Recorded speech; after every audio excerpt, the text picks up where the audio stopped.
Brick field কথাটা শুনতে কেমন ভয় ভয় লাগে। আজকে 5 দিন আমি বাড়িতে আসছি ব্রিক ফিল্ড থেকে।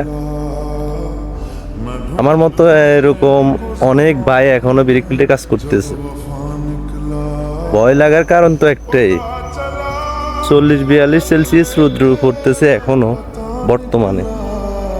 এই রৌদ্রের ভিত্তি কিন্তু বাইরে কাজ করে, আর আমি এই কাজ করে আসছি, আমি জানি এর ব্যথা। আমার মতো যারা এই কাজ করে তারা এর ব্যথা বুঝে একমাত্র।